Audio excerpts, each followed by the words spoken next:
지난 팬데믹 기간 동안 우리 인류 전체가 두 번 다시는 겪고 싶지 않은 혼돈의 시간들을 겪었습니다. 그 가운데 많은 이들은 직접 간접적으로 생사의 갈림길에 놓일 정도의 극한의 고통스런 순간까지 겪어야만 하는 순간들도 있었을 겁니다. 요즘은 이러한 고통스러운 경험들로 인해 우리들의 관심사가 면역력에 대한 중요성에 집중되고 있는 어수선한 현실을 살아가고 있는 게 어찌 보면 자연스러운 현상인 듯합니다. 다들 면역력 하는데 도대체 면역력이 뭘까요? 대법원의 건강 칼럼에서는 면역력이란 세균, 바이러스 같은 병원성 미생물에 대항해 우리 몸을 보호하는 인체 방어 시스템을 말하는 것으로, 넓은 의미로는 병원균, 독소, 유해물질 같은 외부 인자뿐만 아니라 알레르기를 유발하는 항원이나 비정상적으로 증식하는 암세포를 포함한 건강을 해치는 모든 위험 요소에 대해 인체를 보호하고 질병으로 진행되지 않게 하는 방어력을 말하기도 한다라고 설명하고 있습니다. 한마디로 면역력이 인체 방어력이라는 것입니다. 오늘은 이렇게 우리의 소중한 생명에 직접적인 영향을 주는 면역력을 강화하는 여러 방법 가운데 우리가 평소에 잘못 알고 있던 건강 지식이나 식습관들을 바로 잡아줄 특별한 책을 소개하려 합니다. 이 책의 이름은 100년 면역력을 키우는 짠맛의 힘입니다. 이 책은 저자가 20년간 수많은 자연섭생법 임상 사례를 통해 정리한 짠맛으로 건강을 되찾는 법을 담았습니다.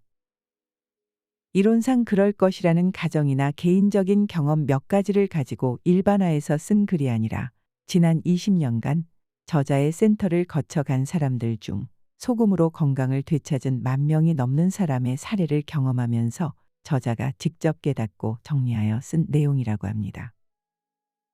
소금과 관련된 수많은 사례 가운데서 특히 적극적으로 저염식을 하면서 건강을 잃었다가 소금 섭취를 늘리면서 건강을 되찾은 사례만을 모아서 집필한 내용으로, 건강자립을 모토로 하는 센터의 특성상 단기간 스쳐 지나간 경우는 거의 없고 최소 3개월에서 6개월 또는 10년 이상을 지켜보고 관찰한 내용이라고 합니다. 먼저 이 책의 저자를 소개해 드리겠습니다. 글을 쓰고 그림을 그린 김은숙 작가와 장진기 작가는 부부이자 동료로 서울대 졸업 후 20년 동안 건강자립 멘토 및 자연섭생법 전문가로 활동해 왔습니다. 두 사람은 자연섭생법을 알기 전까지 두통, 비염, 위장병 같은 만성질환으로 고생하면서 근본적으로 건강을 회복하는 방법을 찾아왔다고 합니다. 두 사람은 요가와 명상, 무예 등 동서양의 다양한 수련법을 배우고 탐구한 끝에 자연섭생법 연구 분야에서 가장 저명하신 현성 김춘식 선생을 만나 황제내경의 원리와 전통 양생법을 집대성한 자연섭생법을 사사받고 몸과 마음의 건강을 되찾게 됩니다. 이후 병 고치기보다 입맛대로 먹고 건강하게 살아가는 힘 기르기에 집중해야 한다는 자연섭생법의 지혜를 나누기 위해 1998년 자아누리 자연섭생센터를 개원하여 상담, 교육 및 수련 프로그램을 통해 치료하기 힘들다고 진단받았던 수많은 사람이 스스로 건강을 되찾는 과정을 함께 해왔습니다.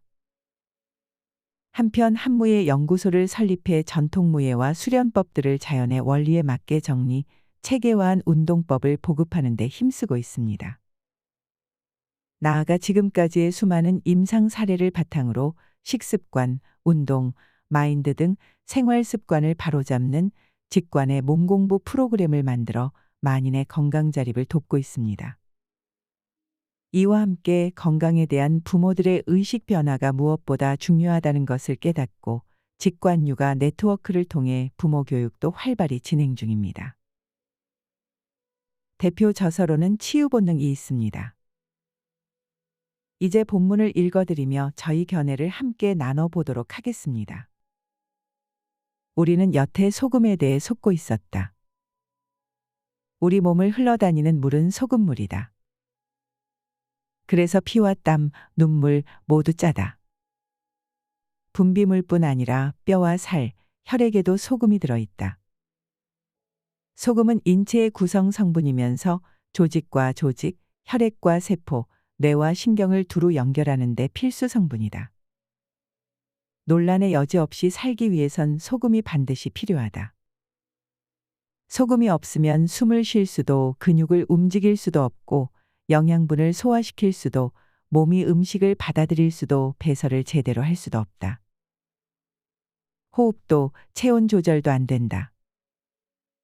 그럼 왜 의사들은 소금을 처방하지 않는 걸까? 방식은 다르지만 이미 오래전부터 병원에서는 소금을 쓰고 있다. 사실 소금을 가장 많이 쓰는 곳이 바로 병원이다. 먹어서 보충하는 방식이 아니라 정맥에 직접 주사하는 방법으로 아픈 사람이 병원을 찾을 때 가장 많이 맞는 수액이 바로 생리식염액, 즉 소금물이다. 기초 수액은 특별한 약물이 들어있는 것이 아니라 염화나트륨 용액이다. 용도에 맞춰 포도당이나 아미노산 등 영양분을 첨가해 제조하지만 기본은 염화나트륨 용액이다. 수액을 맞고 난 뒤 기운이 나고 컨디션이 회복되는 것은 수액 안에 있는 특별한 약물 때문이 아니다. 수분과 체액이 보충되고 혈액순환이 고루되어 피가 잘 통하고 기분, 즉 기체의 분할이 좋아지기 때문이다. 수액 자체로 어떤 약리 작용을 해설하기보다 전해질과 나트륨 농도가 맞아 피가 돌면서 노폐물을 짜내고 독소가 배출되어 생기를 되찾는 것이다. 저자는 이 글의 시작 부분부터 소금과 우리 인체와의 밀접한 관계성을 설명해주고 있습니다. 우리가 쉽게 접하는 수액의 성분이 소금물이라는 점을 들어 독자들에게 좀 더 설득력 있게 병원에서조차 소금을 가장 흔히 처방해 준다는 것을 강조하며 그 필요성을 역설하고 있습니다. 다음 내용을 또 나눠보도록 하겠습니다. 세상에 똑같은 몸은 없다. 소금에 대한 오해를 풀고 충분히 섭취하면 놀라운 변화를 경험하게 된다. 염증이 없어지고 피부가 좋아지고 통증이 사라지고 피로가 풀리고 머리숱이 많아지고 변비와 설사가 없어지고 속이 편안해지고 숙면을 취하게 되고 혈당이 조절되고 체력이 좋아진다. 신체적 변화만 있는 것이 아니다. 머리가 맑아지고 집중력과 판단력, 기억력이 좋아져 학습 능력과 업무 능력이 향상되고 부정적이던 성격이 긍정적이 되고 불안증이 없어지고 급한 사람이 느긋하고 여유 있는 성격으로 바뀌는 등 정신적 변화도 나타난다. 이쯤 되면 소금이 무슨 만병통치약이라도 되느냐고 할 수도 있겠다. 당연한 이야기지만 소금은 만병통치약이 아니다. 만병통치약이 아니듯 만병의 근원도 아니고 건강을 해치는 원흉 역시 아니다. 어떤 식품이나 물질도 그것 자체로 약이거나 독인 것은 없다. 얼마나 먹느냐, 즉 양의 문제이고 다른 식품이나 물질과의 균형 관계의 문제다. 소금 속 나트륨이 문제라면 나트륨 섭취량만 따져서는 알 수가 없다. 나트륨 섭취량만 따로 떼놓고 볼 것이 아니라 나트륨 흡수 배출과 관련 있는 물 섭취량, 칼륨이나 카페인 등의 섭취량이 얼마나 되는지를 함께 살펴봐야 한다. 어떤 물질이든 그것만 단독으로 떼놓고 분석하는 것은 의미가 없다. 맥락을 알아야 본질이 보인다. 이런 변수들을 모두 감안해 아주 정밀하게 그룹별 소금 섭취량의 통계를 냈다고 하더라도 여전히 중요한 문제 한 가지가 남는다. 그 소금 누가 먹느냐이다. 이는 소금과 관련된 논란에서 가장 중요하지만 항상 빠져있는 핵심 질문이다. 소금 자체는 독도 약도 아니다. 그 소금과 만날 몸, 그 소금과 상호작용을 일으킬 사람을 봐야 한다. 5g은 어떤 사람에게는 충분할 수 있어도 어떤 사람에게는 턱없이 부족한 양이다. 소금 한 티스푼만 먹어도 속이 울렁거리고 구토를 하는 사람들이 있는가 하면 세 티스푼을 먹어도 전혀 문제가 없고 오히려 컨디션이 좋아지는 사람들도 있다. 특히 몸에 염증이 있을 때는 5티스푼을 먹어도 전혀 거부감 없이 먹히면서 염증과 통증이 사라지는 경험을 한다. 같은 소금이라도 필요하지 않은 사람이 지나치게 먹으면 독이 될 수 있지만 필요한 사람에게는 대체 불가능한 약이 될 수 있다. 모든 사람들이 각기 다른 건강 상태에 처해 있기에 일률적인 상식으로 무조건 저염식을 해야 한다 또는 절대로 소금을 이만큼은 먹어야 한다는 식의 규칙은 있을 수 없다는 것을 저자는 부제목 세상에 똑같은 몸은 없다를 통해 너무나도 쉽게 설명하고 있습니다. 그런데도 많은 사람들은 종종 이 음식에는 소금을 절대로 넣으면 안 됩니다. 혹은 짠 음식은 생명을 단축합니다. 등등 극단적이거나 일괄적인 잣대들을 모두에게 적용해 왔습니다. 이야기가 점점 흥미로워지는데요. 다음 이야기로 넘어가 보겠습니다. 소금의 힘. 음식의 간이 짭조름해야 소화도 잘 된다. 음식에 소금을 많이 쓰는 것은 단순히 오래 저장하기 위해서만이 아니다. 과거에는 냉동냉장 기술이 발달하지 않아서 소금을 썼다고 하지만 집집마다 냉장고가 몇 대씩 있는 지금도 사람들은 여전히 간장, 된장, 장아찌 같은 염장식품을 먹는다. 소금의 삼투압 작용은 수분은 빼내고 적당한 염도를 배게 한다. 그리고 부패성 미생물 작용을 억제하고 유익한 균의 발효 기능을 활성화한다. 짠맛은 입맛을 돋우는데 입맛이 없을 때 간장게장은 밥도둑이 되고 참기름에 간장을 넣어 쓱쓱 비벼 먹거나 장조림, 장아찌 등 짭조름한 것이 들어가면 없던 식욕도 생긴다. 여름에 오이지, 짠지 같은 것을 먹고 나면 피곤이 가시고 기운이 나고 더위에 지친 입맛도 돌아온다. 소화 기능이 떨어져 있고 몸이 안 좋을 때는 입맛에 따라 짭조름하게 먹는 게 좋다. 소금기는 독소를 중화시키고 썩는 것을 막고 발효시켜 효소 활동을 활발하게 해주기 때문이다.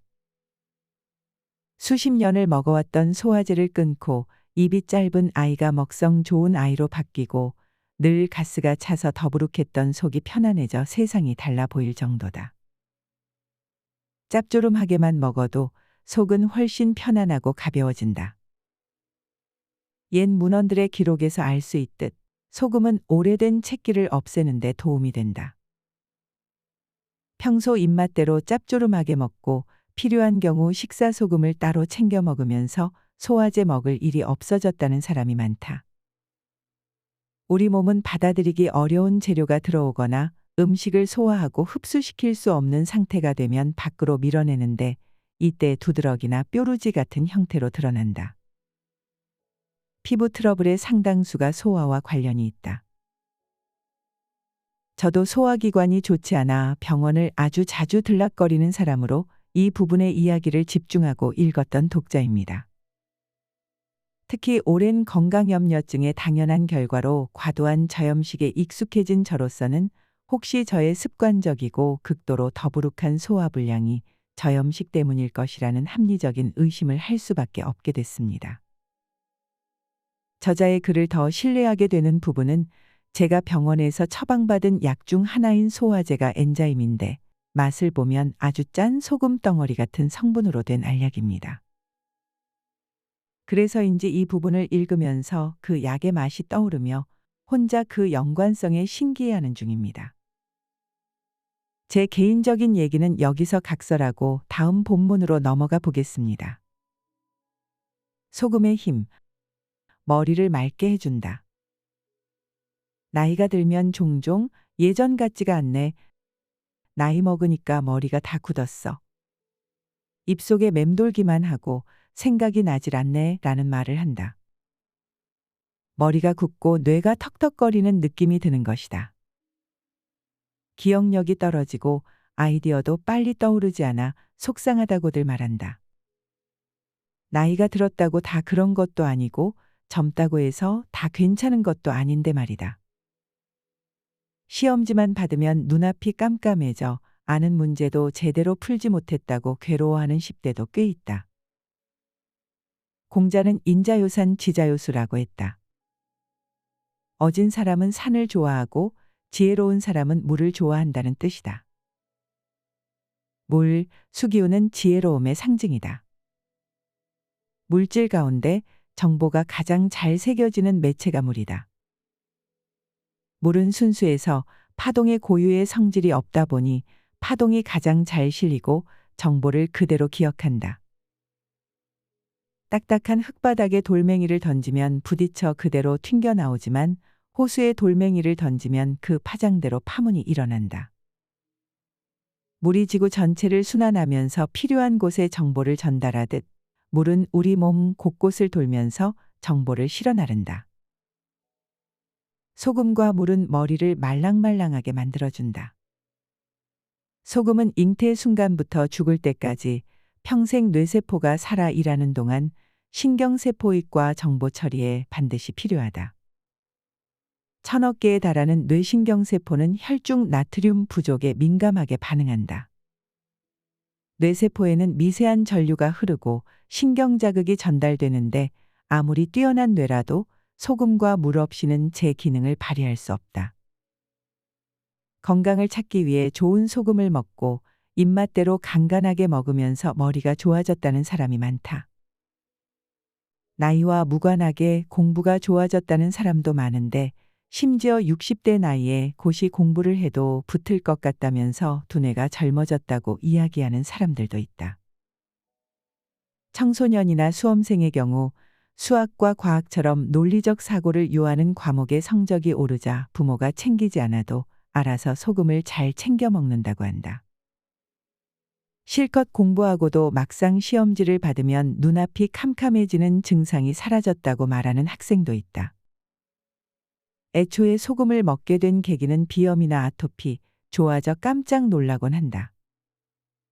건강을 찾은 고시생들이 단기간에 합격했다는 소식이 전해지면서 입소문이 나더니 수년간 고시생들이 줄지어 찾아오기도 했다. 머리를 많이 쓰는 직업을 가졌거나 중요한 의사결정을 내릴 때 깊이 사고해야 하는 경우 더더욱 물과 소금을 잘 챙겨 먹고 뒤쪽을 잘 풀어줘야 한다. 그러면 뇌로 가는 혈액 공급이 잘 되고 뇌세포의 신경자극 전달이 잘 이루어져 지혜롭게 바라보고 최선의 의사결정을 내릴 수 있다. 소금에 힘하면 삼투압 정도까지만 생각했는데 이제 면역력을 키워 건강을 지키는 것은 물론 더 나아가 좋은 소금의 섭취로 두뇌 발달에 영향을 미쳐 머리까지 좋아질 수 있다는 사실을 저자는 자세하고 친절하게 설명해주고 있습니다. 상당히 흥미롭고 희망적인 내용이라고 생각합니다. 다음은 이런 좋은 소금을 언제 섭취하는 것이 가장 좋은지를 본문에서 다룬 부분입니다. 소금을 먹기 딱 좋은 시간. 동트는 새벽부터 정오 이전까지의 시간은 생명의 입장에서 보면 예열하고 불을 붙이는 시간이다. 본격적으로 심장을 뛰게 하려면 오행에서 화기인 불 기운이 필요하다. 양 기운이 지배하는 오전 시간대에 물과 소금을 많이 먹으면 일어나는 불 기운을 물로 가라앉힐 수 있다. 오전에 수분을 지나치게 섭취하면 오후로 갈수록 몸이 무거워지고 식곤증이 생기고 피로감을 느껴 체력이 떨어진다. 사실 같은 음식도 아침에 먹으면 더 짜게 느껴진다. 아침부터 라면을 먹거나 고기를 구워 먹는 집은 흔치 않다. 소금이 아무리 좋아도 아침부터 먹으면 이제 막 타오르기 시작한 불씨에다 물을 끼얹는 것과 같다. 이처럼 소금은 수렴하고 가라앉히는 기운이 강하다. 짜내고 걸러내는 일은 하루를 보내고 난 늦은 오후, 저녁이나 밤 시간에 적당하다. 아침에는 쌉쌀한 커피가 맛있고 한창 일할 낮 시간에는 달달한 맛이 피로를 풀어주고 저녁으로 넘어가면서는 얼큰한 찌개나 국이 당긴다. 밤 시간에는 야식의 주 메뉴인 짭짤한 것이 생각나는데 소금기가 필요하기 때문이다. 소금을 먹기 좋은 시간은 저녁 무렵으로 액체에서 액은 물수에 밤야가 합쳐진 글자다. 동물도 낮 시간보다 해거름에 물을 많이 마신다. 그러나 현대인은 낮밤이 바뀐 생활을 하는 사람이 많아서 예외인 경우가 종종 있다. 이렇듯 귀한 소금을 최적의 시간에 섭취하면 우리 몸에 어떤 일들이 일어나는지도 본문에서 설명해주고 있습니다. 소금이 몸을 살린다. 간이 딱 맞다는 맛에 있어 최고 표현이다. 훌륭한 요리도 간이 맞지 않으면 맛이 없다. 영양학적으로 완벽하게 조리된 음식도 간이 안 되어 있으면 먹을 수가 없다. 오래된 맛집, 시어머니의 음식 솜씨 비법, 유명 셰프들이 맛의 비결로 꼽는 것이 바로 간이다. 음식과 그것을 먹는 사람 간의 만남, 그 절묘한 맛의 접점이 바로 간이다. 간이 맞아야 맛도 좋고 소화도 잘 된다. 음식을 먹었을 때 소화가 잘 돼야 피가 되고 살이 되고 힘도 쓸 수 있다. 이런 간의 핵심은 바로 소금이다. 분자요리학 분야에서 명성이 높은 페란 아드리아는 소금은 요리를 바꾸는 단 하나의 물질이다라고 말했다. 예로부터 우리 어머니와 할머니는 음식 맛은 장맛이다. 잘 되는 집은 장맛부터 다르다라고 했다. 소금은 단순히 짠맛을 내는 조미료가 아니다. 어떤 재료든 그 고유한 맛과 식감을 살려주고 각기 다른 재료들의 맛을 한데 어우러지게 해준다. 또한 쓴맛은 누그러뜨리고 단맛은 더 부드럽게 살려준다. 소금은 맛뿐 아니라 물성과 풍미까지 바꿔준다. 채소와 과일의 색상을 더 선명하게 만들어주고 국수가 들러붙지 않으면서 탱탱한 식감을 갖게 해준다. 빵을 부풀게 하고 떡을 쫀득하게 하며 과자를 바삭거리게 한다. 조직을 그 상태로 오래 보존하게 해준다. 고기와 생선의 잡내를 없애고 기름기를 빼주어 풍미를 끌어올려준다. 딱딱한 것을 연하게 하고 역겨운 냄새를 없애주고 형태와 색깔을 유지시켜준다. 간장과 된장이 싱거우면 구더기가 생기고 김치에 소금 간이 제대로 안 되어 있으면 물러서 먹을 수가 없다. 이렇듯 소금을 친다는 건 음식을 먹을 수 있는 상태로 만드는 가장 기본적 행위다. 이렇듯 소금은 음식의 간을 맞게 하고 그 신선함을 오래 보존해 주기도 하며 식재료의 색상과 식감까지 탱탱하게 유지하게 해주고 요리를 할 경우 간을 딱 맞게 해 그 풍미를 더욱 살려줌으로써 우리들이 음식을 즐겁게 섭취하는 데 일조합니다. 건강한 식생활은 우리가 무탈한 삶을 영위할 수 있게 하는 가장 근본이 아닐 수 없습니다. 오늘은 모두의 관심사인 면역력과 소금을 소재로 한 백년 면역력을 키우는 짠맛의 힘을 소개해드렸습니다. 오늘 소개해드린 내용이 도움이 되셨나요? 다음 시간에도 우리의 건강을 지켜주고 더 나아가 우리의 삶의 질을 높여주는 데 도움이 될 만한 내용으로 가득한 글과 함께 하겠습니다.